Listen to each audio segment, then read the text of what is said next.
Hello. मेरा नाम यदविंद्र है। मैं क्लास 10th और 12th की मैथ पढ़ाता हूँ। आज हम आपको क्लास 10th की मैथ पढ़ाएंगे। देखो ध्यान देना पर एनसीईआरटी गणित कक्षा 10 अध्याय 9, ठीक है। त्रिकोणमिति के कुछ अनुप्रयोग, ठीक है ना। और उदाहरण नंबर हमें 4 बताना है, ठीक है। अच्छा उदाहरण नंबर 4 आपके स्क्रीन पर भी दिया हुआ है। देखो उदाहरण नंबर 4 कह रहा है भूमि के एक बिंदु, ठीक है ना, भूमि के एक बिंदु P से एक 10 मीटर ऊंचे भवन के शिखर का उन्नयन कोण कितने अंश दिया है? 30 अंश दिया हुआ है, ठीक है। अच्छा अब देखो यहाँ पर हमारे पास कह रहा है भूमि के एक बिंदु P से, ठीक है ना, भूमि के एक बिंदु P से, ठीक है। अच्छा ध्यान देना, यहाँ पर हमारे पास P दिया हुआ है, ठीक है, एक भूमि का बिंदु का P दिया हुआ है, ठीक है। अच्छा अब फिर इसके बाद में कह रहा है 10 मीटर ऊंचे भवन के शिखर के, ठीक है, 10 मीटर ऊंचे, ठीक है, 10 मीटर कितना ऊंचा है? 10 मीटर ऊंचे, तो इसका हम यहाँ पर नाम दे दिए 10 मीटर, ओके। अच्छा अब इसके बाद देखो देना है 10 मीटर ऊंचे भवन के, ठीक है। अच्छा अब फिर इसके बाद कह रहा है भवन के शिखर का उन्नयन कोण 30 अंश है। मतलब कि भवन के शिखर का उन्नयन जो हमारे पास भूमि का बिंदु दिया हुआ है ये इससे मिलाकर होगा। ये शिखर ये दिया ऊपर, ठीक है ना, और ये आधार दिया हुआ है, ठीक। अच्छा तो इस, ठीक है ना, तो कितना अंश का बना रहे कोण? 30 अंश का, ठीक है। अच्छा अब ये 30 अंश का हो चुका है, ठीक है। अच्छा अब इसके बाद देखो आगे कह रहा है, ठीक है, चल भवन के शिखर पर, ठीक है ना, भवन के शिखर, शिखर कहाँ पे है? ये हमारे पास शिखर दिया हुआ है, ये, ठीक है, ये दिया हुआ है शिखर, ठीक है। भवन के शिखर पर एक ध्वज को लहराया गया है, ठीक है, एक ध्वज, ध्वज मीन्स झंडा को लहराया गया है, ठीक है। अच्छा और पी से ध्वज के, ठीक है, अच्छा शिखर का उन्नयन कोण कितना दिया है? 45 दिया है, ठीक है। तो यहां पर एक झंडा को लहराया गया है इस प्रकार, ठीक है, ये इस प्रकार है, ठीक है, ये ठीक इस प्रकार इसको लहराया गया है झंडा को, ओके। अच्छा तो कह रहा है जो हमारे पास झंडे का शिखर है, शिखर का और जो बिंदु के भूमि का दिया हुआ है इसका उन्नयन कोण कितने अंश का दिया है? 45 अंश का दिया है, ठीक है। अच्छा अब इसके बाद कह रहा है कि कह रहा बिंदु P से भवन की दूरी ज्ञात कीजिए, ठीक है ना। कह रहा ध्वज की लंबाई, कह रहा ध्वज की लंबाई, ठीक है। अच्छा ध्वज की लंबाई मतलब कि झंडे की लंबाई ज्ञात करना है, ठीक है। अच्छा और कह रहा है बिंदु P से भवन की दूरी ज्ञात करना है, ठीक है, बिंदु से भवन की दूरी ज्ञात करना है, ठीक है। अच्छा दूरी ज्ञात कीजिए, ठीक है, कोई बात नहीं। और इसमें √3 का मान भी दिया हुआ है, √3 का मान दिया हुआ है कितना? 1.73, ठीक। अच्छा अब देखो यहां पर ध्यान देना, यहां पर तो यहां पर लिखना होगा क्या? पहले लिखना होगा ध्वज माना ध्वज की लंबाई बराबर h, कितना मान लिया जाए यहाँ पर? कैपिटल H, स्मॉल h मान लिया जाए इसे, ठीक है, स्मॉल h। तो यहाँ पर लिख दिया जाए स्मॉल h, इसे मान लिया गया ध्वज की लंबाई कितना? स्मॉल h, ठीक है। अच्छा फिर इसके बाद कह रहा था सवाल में, कह रहा था बिंदु P से भवन के बीच की दूरी, मतलब दूरी ज्ञात करना है, ठीक है। तो यहाँ पर लिख दिया बिंदु P, ठीक है, बिंदु P से भवन के बीच की दूरी बराबर, ठीक है ना, बिंदु P से भवन के बीच की दूरी मतलब बिंदु P यहां पर है और भवन यहां पर दिया हुआ, इसके बीच की दूरी बराबर यहां पर x मीटर मान लिया जाए, ठीक है, इसको भी मीटर मान लिया जाए, ठीक। तो यहां पर दिया है x मीटर, ओके। अब इसके बाद देखो ध्यान देना यहाँ पर, और फिर हम बस हमें दो ज्ञात करना है, ठीक है, ध्वज की लंबाई ज्ञात करना है, ठीक है। अच्छा कह रहा था ध्वज दंड की लंबाई ज्ञात करना है, ठीक है ना। तो ध्वज दंड की लंबाई ज्ञात करना है, ठीक है। अच्छा तो यहाँ पर ध्वज दंड लिख दिया जाए, ठीक है, दंड, ओके, ध्वज दंड, ठीक है। अच्छा अब इसके बाद देखो ध्यान देना यहाँ पर, आप देखो क्या करते हैं यहाँ पर। अब देखो यहां से और यहां तक मतलब कि इसकी पूरी ऊंचाई कितनी आ जाएगी यहाँ पर? यहाँ पर आ जाएगा h प्लस का 10 आ जाएगा, ठीक है, यहाँ पर मीटर, ठीक। अच्छा, यहाँ पर पूरी लंबाई हो चुकी है, ठीक है। अब इसके बाद में देखो देना यहाँ पर, पहले हम यहाँ पर लिखेंगे त्रिभुज, ठीक है। पहले त्रिभुज, पहले पी क्यू आर और इसे एस का नाम दे दीजिए, ठीक है। पहले हम पूरा त्रिभुज लेंगे, ठीक है, त्रिभुज पी क्यू आर में, ठीक है। अच्छा, तो पी क्यू आर मतलब पूरा त्रिभुज देखो, तो देखो थीटा पर कितना दिया है यहाँ पर, थीटा बराबर दिया है 45 अंश, ओके। अच्छा, फिर उसके बाद में ये पूरे की लंबाई कितने दिया हुआ है, देखो लंब दिया है, ठीक है ना। तो यहाँ पर लंब का नाम दे दिया और कैपिटल एच बराबर से नाम, ठीक है। कैपिटल एच बराबर कितना दिया है यहाँ पर, एच प्लस का 10 मीटर, ओके। अच्छा, फिर इसकी दूरी कितनी दिया हुआ है, दूरी देख लो, तो यहाँ पर आधार से नाम दे दिया जाए, ठीक है। और कितना दिया है, पी क्यू बराबर कितना दिया है, एक्स मीटर, ठीक है ना। तो हमने आपको बताया था कि अगर आपके पास लंब का मान दिया हो और आधार का मान दिया हो, ठीक है ना, तो इसमें कौन सा सूत्र लगता है, ध्यान देना आपको, tan थीटा बराबर लंब बटे आधार, ठीक है। चलो अच्छा, अब इसके बाद देखो आगे, इसके बाद आपको यहाँ पर देखना है, ठीक है। तो देखो tan थीटा, सॉरी, अब देखो थीटा का मान कितना है यहाँ पर 45 अंश दिया है, ठीक है। अच्छा, बराबर, अब इसके बाद लंब का मान कितना दिया है, देखो लंब का मान दिया है h प्लस का 10 बटे, और आधार का मान कितना दिया है x, ठीक है। tan 45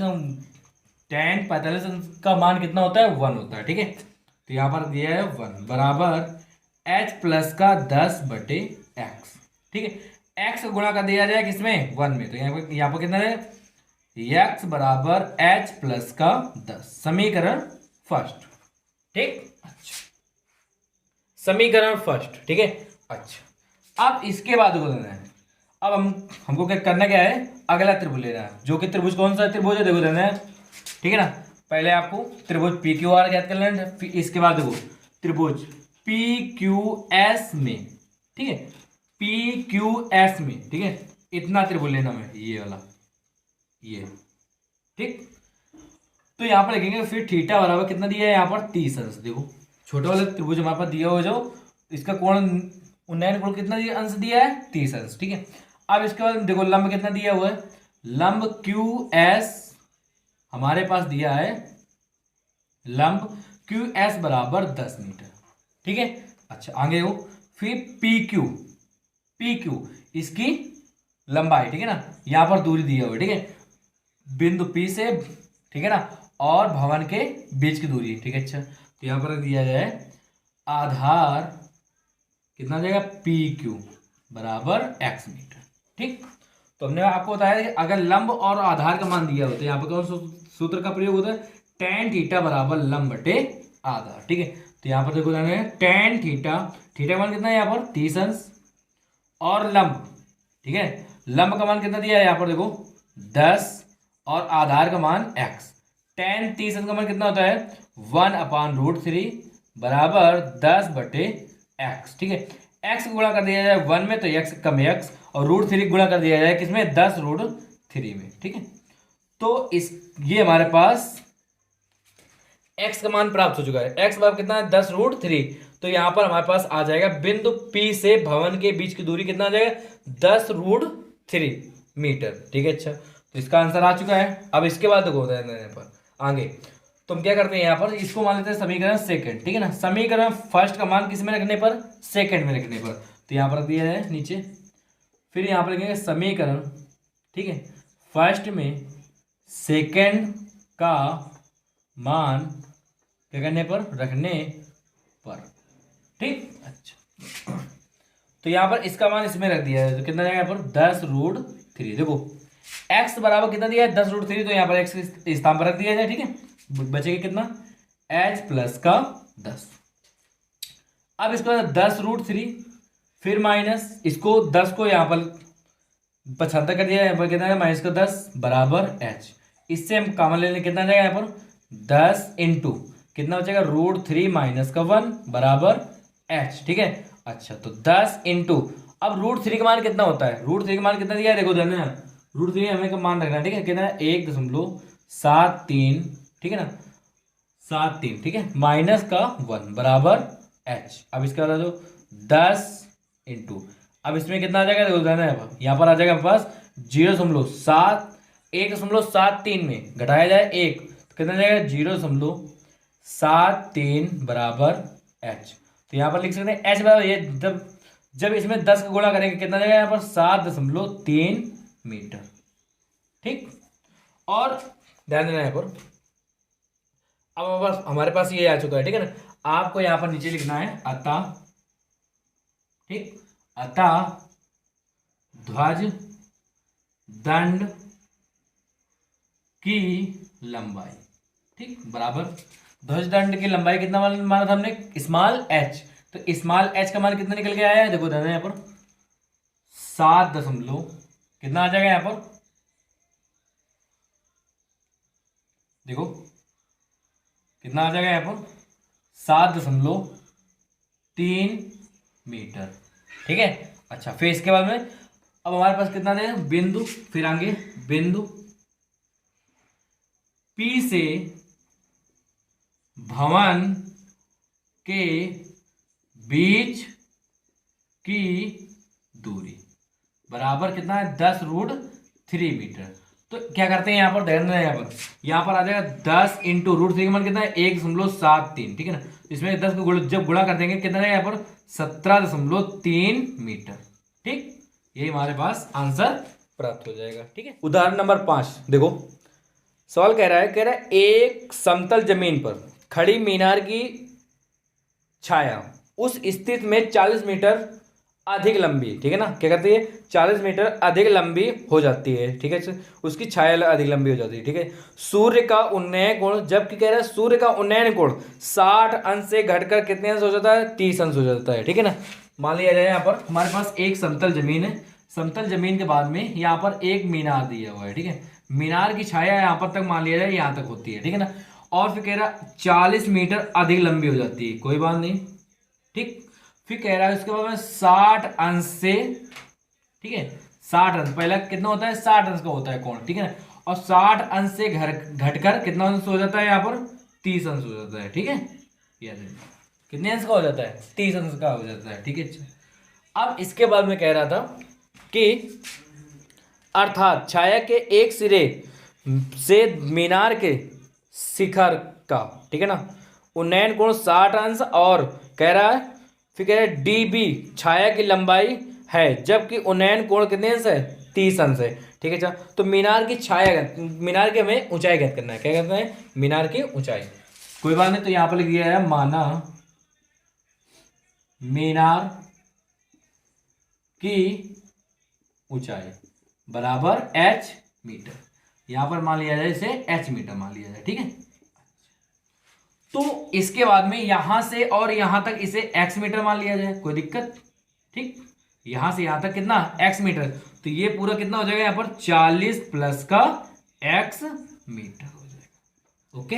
इसमें नाम दे दिया है A B C और इसे D, ठीक है। अब क्या ये सवाल को हल करते हैं, देखो यहाँ पर कैसे।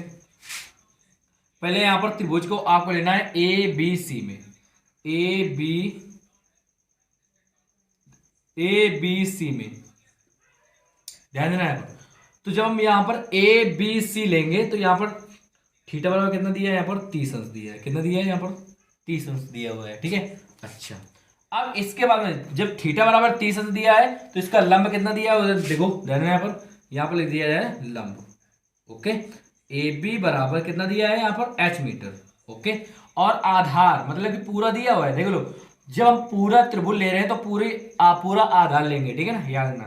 तो यहाँ पर कितना रहेगा, यहाँ पर आ जाएगा आधार, ठीक है, कितना जाएगा यहाँ पर BC बराबर 40 प्लस का x मीटर, ओके। अच्छा, फिर इसके बाद यहाँ पर कितना जाएगा tan थीटा, हमने बताया था लंब बटे अगर आधार मिल जाए आपके पास तो कितना लगाना है आपको, tan थीटा बराबर लंब बटे आधार होता है सूत्र, ठीक है। अच्छा, तो यहाँ पर आ जाएगा tan थीटा मान कितना दिया है यहाँ पर 30 अंश, लंब का मान कितना दिया है यहाँ पर h, और आधार का मान 40 प्लस का x, ठीक है ना। तो tan 30 अंश का मान कितना होता है, देखो 1/√3 बराबर कितना आ जाएगा, h/40 प्लस का x। 40 प्लस x गुणा कर देना है इसमें, तो 40 प्लस का x बराबर √3 गुणा करना है इसमें, तो √3h। ओके ठीक है, तो इसको मान लेते हैं क्या, समीकरण फर्स्ट। इसको समीकरण फर्स्ट का नाम दे देते हैं। ठीक है, अब इसके बाद देखो ध्यान देना पर, फिर आगे लिखना है आपको। पहले आपको इसको हल कर देना है बाएं साइड, और फिर इसे जो हम त्रिभुज ले रहे हैं इसे आपको दाहिने साइड में हल कर देना है। ठीक है, त्रिभुज ए बी डी में, ठीक है, थीटा बराबर दिया है यहाँ पर कितना, 60 अंश, और फिर इसके बाद में लंब ए बी दिया हुआ है कितना, h मीटर। ठीक है, और फिर इसके बाद में आधार, ठीक, आधार कितना दिया हुआ है, बी डी बराबर कितना, x मीटर। ठीक है, तो यहां पर कौन सा सूत्र लगेगा, लंब बटे आधार, tan थीटा बराबर लंब बटे आधार आ जाएगा। ठीक है, अब इसके बाद पर tan थीटा, थीटा का मान कितना है यहाँ पर 60 अंश, लंब का मान कितना है, देखो बेटा, लंब का मान ए बी मतलब कि h दिया हुआ है, आधार कितना दिया है यहाँ पर x। अब 60 अंश का मान कितना होता है, ठीक है, tan 60 अंश का मान होता है √3। ठीक है, याद रखना, tan 60 अंश का मान होता है √3 बराबर h बटे x। ठीक है, x को गुणा करेंगे इसमें तो कितना जाएगा यहाँ पर, √3x बराबर h। ठीक है, या हम इसे लिख सकते हैं कि x बराबर h/√3, समीकरण सेकंड। ठीक है, मतलब कि √3 को गुणा कर देंगे इसमें और x को गुणा कर देंगे इसमें। ठीक, अच्छा, समीकरण सेकंड का मान किसमें रखने पर, फर्स्ट में रखने पर। ठीक है, यहां पर रख दिया है। ठीक है, आपको करना क्या है, देखो इसको बाएं साइड रखकर हल कर देना, इसको दाहिने साइड, और इसको आपको बीच में रखना है। ठीक है, याद रखना। तो समीकरण फर्स्ट में सेकंड का मान रखने को नहीं, सॉरी, का मान रखने पर। ओके ठीक है, तो आपको इसको क्या करना है, सेकंड का मान किसमें रख देना है, फर्स्ट में। तो यहां पर कितना है 40 प्लस कितना है h बटे √3 और बराबर √3h। ओके, आपको करना क्या है, √3 गुणा कर देना है इसमें, 40 √3 प्लस का h और बटे √3। देखो ना, यहाँ पर √3 जब एलसीएम आ जाएगा इसमें, तो इसमें जब हम इसको इस स्थान पर 1 मानेंगे, नीचे 1 का भाग देंगे √3 में, √3 बार गया, अब √3 गुणा कर देंगे 40 में। ठीक है, 40 √3 प्लस का h फिर अपान √3 बराबर कितना आ जाएगा, यहाँ पर आ जाएगा हमारे पास कितना आ जाएगा, यहाँ पर आ जाएगा √3h। ओके, आपको करना क्या है, यहाँ पर लिखना है 40 √3 और प्लस का h बराबर √3 को गुणा कर देंगे इसमें। ठीक है ना, दाहिने साइड में √3 में, तो √3 कितना होता है, √3h हो जाएगा। ठीक है, अच्छा, फिर आगे 40 √3 बराबर h को पक्षांतर कर दिया है, कितना है 3h माइनस का h। 40 √3 बराबर कितना आ जाएगा 2h, 2 से कैंसिल कर दिया, कितना 2 दूनी 4, √3 बराबर h। ओके, तो हमारे पास जो मीनार की ऊंचाई हो चुकी है कितना है, 20 √3। तो यहां पर आपको नीचे लिख देना है आपको अतः, ठीक है, अतः मीनार की ऊंचाई, ठीक है, बराबर 20 √3 मीटर। यही हमारे पास आंसर प्राप्त हो जाएगा। ठीक, अगर आपको हमारी वीडियो अच्छी लगी हो तो हमारे चैनल को सब्सक्राइब कीजिए और बेल आइकन को भी प्रेस कीजिए और लाइक करना ना भूलिएगा। अच्छा, अब इसके बाद में उदाहरण नंबर 6, ठीक है ना, उदाहरण नंबर 6 बहुत ही ज़्यादा इंपॉर्टेंट सवाल है, ज़्यादा से ज़्यादा करके ये एग्जाम में ज़्यादा पूछा जाता है सवाल। ठीक है ना, अब हम आपको उदाहरण नंबर 6 आपके स्क्रीन पर भी दिया हुआ है, देखो उदाहरण नंबर 6, ठीक है ना, और उदाहरण नंबर हमें 6 बताना है। ठीक है, उदाहरण नंबर 6 आपके स्क्रीन पर भी दिया हुआ है, ध्यान देना है यहाँ पर। ठीक है, कह रहा है एक बहुमंजिल, ठीक है ना, कह रहा है एक बहुमंजिल भवन के शिखर से देखने पर, ठीक है ना, कह रहा है देखने पर एक 8 मीटर ऊंचे भवन के शिखर और तल के, ठीक है ना, 8 मीटर ऊंचे, कह रहा है 8 मीटर ऊंचे भवन के शिखर और तल के, ठीक है, अवनमन कोण, ठीक है ना, क्रमशः 30 अंश और 45 अंश है। ठीक है, बहुमंजिल, ठीक है ना, बहुमंजिल भवन की ऊंचाई और दो भवनों के बीच की दूरी ज्ञात करना है हमें। कोई बात नहीं, देखो क्वेश्चन बहुत ही अच्छा सवाल है, ये एग्जाम में भी पूछा जा सकता है, ठीक है ना, ये हर साल पूछा जाता है सवाल, ठीक है। इस प्रकार से देखो हमारे पास कह रहा था कि एक बहुमंजिल भवन के शिखर से, ठीक है, अच्छा एक बहुमंजिल है हमारे पास, मान लिया जाए यहाँ पर एक बहुमंजिल भवन के शिखर, शिखर कहाँ पर होता है, यहाँ पर ऊपर, ठीक है, जो हमारे पास ऊपर दिया हुआ, ठीक याद है ना। और इसके बाद में कह रहा है शिखर से, ठीक है ना, देखने पर 8 मीटर ऊंचे, कह रहा 8 मीटर ऊंचे भवन, कह रहा है यहाँ पर 8 मीटर ऊंचा भवन है, ठीक है, ठीक है, ये बहुमंजिल हो गई और ये 8 मीटर ऊंचे भवन, ठीक है, कोई बात नहीं। तो यहां पर नाम दे दिया इसे 8 मीटर, ओके। अच्छा, अब इसके बाद देखो पर फिर इसके बाद कह रहा है 8 मीटर ऊंचे भवन के शिखर और तल, मतलब कह रहा है भवन के मतलब शिखर, शिखर से शिखर तक, ठीक है ना, और उसके तल, मतलब इस तल का मतलब क्या हुआ, नीचे, मतलब जमीन को जो छूता हो, ठीक है ना, याद देखना, का कह रहा है कि अवनमन कोण क्रमशः, मतलब अवनमन कोण दिया है, क्या दिया है, अवनमन कोण, ठीक है, क्या दिया है यहाँ पर, अवनमन कोण, तो यहाँ पर अवनमन कोण बता दिया है। तो पहले कितना दिया है देखो देना, यहाँ पर यहाँ से यहाँ तक आपको कर देना, ठीक है। पहले कह रहा है, फिर क्या पहला कह रहा है 30 अंश, कह रहा है पहला 30 अंश और फिर 45 अंश, मतलब पहला बता रहा है कि 30 अंश, ओके, और दूसरा बता रहा है 45 अंश, ठीक है ना।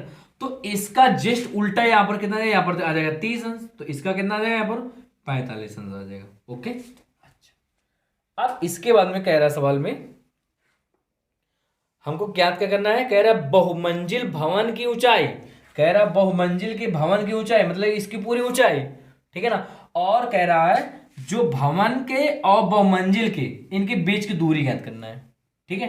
अच्छा, तो क्या करना है आपको, यहां पर लिखना है आपको माना, ठीक, माना, ध्यान देना, बहुमंजिल कह रहा है बहुमंजिल भवन की ऊंचाई, ठीक है ना, भवन की ऊंचाई, ठीक। अब इसको मान लिया जाए कैपिटल यहां पर एच, क्या मान लिया जाए, इसे हम कैपिटल एच मान ले रहे, ठीक है, कोई दिक्कत। अब इसके बाद में देखो देना यहाँ पर, फिर इसके बाद कह रहा था, और कह रहा है दो भवनों के, मतलब दोनों भवन है ना, तो यहां पर देखो दो, दो कह रहा है भवनों के बीच की दूरी, क्या, बीच की दूरी, चलो अच्छा, बीच की दूरी मान लिया है x मीटर, जो यहां पर h मीटर मान लिया है, कोई दिक्कत। अब देखो यहां पर अगर इसकी दूरी इतनी दी है 8, तो यहां पर भी दिया होगा 8 मीटर, ठीक है, याद रखना, ठीक। अब इसको क्या करते हैं, यहां पर आधार इसके मान लेते हैं, क्या कितना माना हमने x, तो यहां पर रख देंगे x मीटर। अगर इसकी यहां से दोनों भवनों की दूरी कितनी दिया x मीटर, तो इसका भी x मीटर होगा यहां पर, ठीक है। अच्छा, तो इसको मान लिया जाए इसमें स्मॉल h, ठीक है, तो ये पूरा कितना हो जाएगा स्मॉल h प्लस का 8 मीटर, ठीक है ना, ये पूरे बहुमंजिल भवन की ऊंचाई हो जाएगी, ठीक है। तो इसे हमने कैपिटल H बराबर माना था, ठीक है, याद रखना, ठीक है। अच्छा, तो इसका अब नाम दे दिया है, तो यहां पर क्या करते हैं, यहां पर इसे नाम दे दिया P, ठीक है, P, इसे A B C D और इसे E, ठीक है। अब इसके बाद देखो देना है, यहां पर लिखेंगे त्रिभुज। अब देखो हमारे पास कौन कौन त्रिभुज लेना, पहले पहले आपको पूरा त्रिभुज, मतलब कि जो हमारे पास देखो ध्यान देना, अब हम कैसे जानेंगे कि सर ये वाला त्रिभुज लेना है, देखो ध्यान देना पर जो हमारे पास 45 अंश दिया हुआ है, देखो ध्यान देना, ये 45 अंश। अब ये देखना है आपको ये कहां से कहां तक चल रहा है, देखो ये यहां से चालू हुआ प्रारंभ, यहां से यहां तक, और यहां से यहां तक, और इसके बाद में ये, ठीक है ना। तो इसका मतलब क्या हुआ, ए बी सी में, ओके, त्रिभुज ए बी सी में थीटा वाला कितना दिया है बेटा 45 अंश। अब इसके बाद बताया यहां पर हमारे पास ये लंब कितना दिया हुआ है, लंब हमारे पास दिया हुआ है कितना ए बी, ठीक है ना, जो ए बी कैपिटल एच को दर्शाता है, ठीक है, यहां पर लंब दिया है कैपिटल एच बराबर मान लिया जाए, ठीक है। अच्छा, बराबर कैपिटल एच कितना है, देखो एच प्लस का 8 मीटर, और आधार देखो ध्यान है, आधार कितना दिया है x मीटर, तो तो यहाँ पर लिखेंगे आधार कितना है, BC बराबर x मीटर। ठीक है। अच्छा, अब यहाँ पर देखो हमने बताया था आपको, अगर आपके पास लंब बटे आधार मिल जाए, लंब बटे आधार मिल जाए तो हमारे पास देखो लंब का मान भी दिया हुआ है और आधार का मान दिया हुआ है। हमने बताया था कि अगर आपके पास लंब का मान दिया हो और आधार का मान दिया हो तो आपके पास सूत्र का कौन सा प्रयोग होता है, tan थीटा बराबर लंब बटे आधार। ठीक। अच्छा, इसके बाद देखो tan थीटा का मान कितना दिया हुआ है यहाँ पर 45 अंश बराबर लंब का मान कितना दिया है, लंब का मान देखो लंब का मान दिया है हमारे पास h बटे 8 और फिर x मान आधार कितना दिया है यहाँ पर, आधार देखो x मीटर। ठीक है। अच्छा, tan 45 अंश का मान कितना होता है, 1 होता है। ठीक है, तो यहाँ पर 1 बराबर कितना आ जाएगा, h बटे 8 फिर सॉरी h प्लस 8 बटे x गुणा कर देना है 1 में, तो x बराबर कितना आ जाएगा, h प्लस का 8। समीकरण फर्स्ट कितना आ जाएगा, समीकरण फर्स्ट आ जाएगा। ठीक है। अच्छा, अब इसके बाद देखो अब हमें त्रिभुज कौन सा लेना है, देखो त्रिभुज ADE में देखो 30 अंश कहां तक चला है, ये देखो यहां से इतने में चल रहा है। ठीक है, इतने में कोण बना रहा है। ठीक है, तो हमने ए लिया तो यहाँ पर कितना है, थीटा बराबर 30 अंश। ओके, फिर इसके बाद देखो यहाँ पर हमारे पास लंब दिया हुआ है कितना, AE ठीक बराबर h स्मॉल h। ठीक है ना, h metre small h metre, यहाँ पर मान ले देगा h मीटर। ठीक है, अब इसके बाद देखो आधार हमारे पास कितना दिया है, यहाँ पर देखो आधार दिया हमारे पास DE बराबर x मीटर। ठीक है, हमने बताया आपके पास अगर लंब बटे अगर आधार दिया हुआ, कितना लंब बटे अगर आधार दिया हुआ है आपके पास, तो याद रखना आपको सूत्र का कौन सा प्रयोग करना है, tan थीटा बराबर लंब बटे आधार। देखो फिर आगे tan थीटा का मान कितना दिया है, देखो 30 अंश। ठीक है, और लंब का मान कितना दिया है, देखो h बटे और आधार का मान x। ठीक है। अच्छा, अब यहां पर देखो tan 30 अंश का मान कितना होता है, 1/√3 बराबर h बटे x। ठीक है, x को गुणा कर देना 1 में, तो यहाँ पर आ जाएगा x बराबर और h√3 गुणा करना है h में। ठीक है, तो यहाँ पर √3h हो जाएगा। समीकरण कितना हो जाएगा यहाँ पर, सेकंड। ठीक है, अब आपको करना क्या है, यहाँ पर देखो आपको करना है कि यहाँ पर देखो इसका मान रख देना है। ठीक है, तो यहाँ पर रखेंगे, तो यहाँ पर लिखना आपको समीकरण, क्या लिखना आपको, देखो ध्यान यहाँ पर लिखना आपको समीकरण। ठीक, समीकरण। ठीक है, समीकरण फर्स्ट, समीकरण फर्स्ट में सेकंड का मान क्या करने पर, रखने पर रख दिया जाए। देखो यहां पर कितना आ जाएगा हमारे पास, देखो इसका मान इसमें रख दिया जाए। ठीक है, तो यहाँ पर √3h हो जाएगा बराबर, यहाँ पर कितना आ जाएगा, h और प्लस का 8। ठीक है, अब h को इधर ले आया जाए। ठीक है, पक्षांतर कर दिया, √3h माइनस का h बराबर 8। ठीक है, तो यहाँ पर h का मान ले लिया कितना है, √3 माइनस का 1 बराबर 8। फिर आगे h बराबर 8 बटे √3 माइनस का 1, इसमें संयोग में गुणा करवा दिया है, √3 प्लस का 1 अपान √3 प्लस का 1। ध्यान देना। अब फिर h बराबर कितना है यहाँ पर, 8 √3 प्लस का 1 बटे, अब देखो √3 गुणा करेंगे, √3 देखो a माइनस बी और a प्लस बी, तो यहाँ पर √3 गुणा करेंगे किसमें, √3 में कितना जाए यहाँ पर 3, 1 गुणा करेंगे 1 में कितना जाए माइनस का 1, h बराबर फिर कितना है 8, फिर कोष्ट के अंदर √3 प्लस का 1 अपान कितना, 3 में 1 गया कितना जाएगा 2, 2 चौको 8। ठीक है, h बराबर 4 √3 प्लस का 1। ठीक है ना, मीटर। ओके, कितना आया है, h बराबर कितना आ चुका है, 4 √3 प्लस का 1 मीटर। अच्छा, अब इसके बाद देखो यहाँ पर देखो इसके बाद आपको करना क्या है। ठीक है, देखो h बराबर हमारे पास कितना निकला है, 4 कोष्ट के √3 प्लस का 1 और मीटर। ठीक है, अच्छा तो अब हमें ज्ञात करना था क्या, बहुमंजिल की ऊंचाई। ठीक है ना, तो यहाँ पर बहुमंजिल कितने दिए, देखो यहाँ पर कितना दिया है 8 प्लस एच प्लस का 8, ठीक है ना। अच्छा तो यहाँ पर हम करते क्या है, यहाँ पर देखो आप कैपिटल एच का मान निकाल लेना, ठीक है। तो कैपिटल एच का मान कितना है हमारे पास, देखो दिया हुआ है एच स्मॉल एच प्लस का 8। तो कैपिटल एच बराबर स्मॉल एच का मान कितना दिया है, देखो यहाँ पर दिया है 4 और कोष्ट में √3 प्लस का कितना रहेगा 1, ठीक है, और प्लस का 8, ठीक है। अब इसके बाद देखो h बराबर इस यहाँ से 4 कॉमन ले लिया जाए, ठीक है। इससे हम क्या करते हैं 4 कॉमन ले लेते हैं, ठीक है।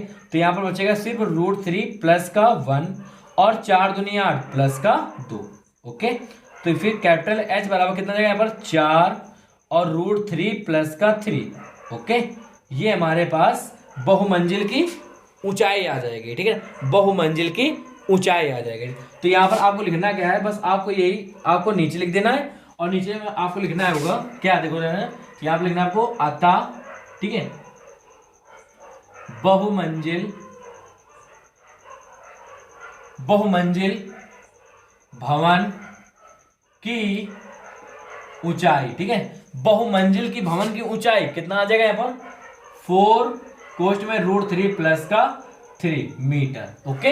अच्छा अब इसके बाद देखो यहाँ पर आपको देखो इसके बाद में हमें क्या करना था, सिर्फ हमें ज्ञात करना था दोनों भवनों के बीच की दूरी। तो यहाँ पर लिख दिया जाए दोनों भवनों के बीच की दूरी। तो यहाँ पर लिख दिया है दोनों भवनों के बीच की दूरी। ध्यान देना यहाँ पर हमारे पास कितना दिया था, यहाँ पर x मीटर दिया था, ठीक है। तो x के स्थान पर देखो ध्यान देना, यहाँ पर x का मान आपको इसमें रख देना, ठीक है। x बराबर कितना दिया हुआ है, देखो √3h, ठीक है ना। कितना दिया है यहाँ पर √3h दिया हुआ है। तो यहाँ पर आपको रख देना है, ठीक है। देखो कैसे रखना, देखो यहाँ पर रखना है आपको √3 × h। तो आपको h का मान रख देना है इसमें, ठीक है ना। h का मान कितना है, देखो h का मान निकल के आया था अभी, ठीक है ना।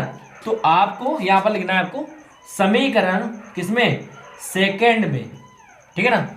समीकरण सेकंड में किसमें, समीकरण सेकंड में h का मान रखने पर, h का मान रखने पर रख दिया जाए, देखो। अच्छा तो यहाँ पर कहते हैं x बराबर √3 × अब देखो h स्मॉल h का मान कितना है, इसमें देखो 4 और कोष्ट में √3 और प्लस का 1। अब आपको करना क्या होगा, √3 गुणा कर देंगे अंदर, ठीक है ना।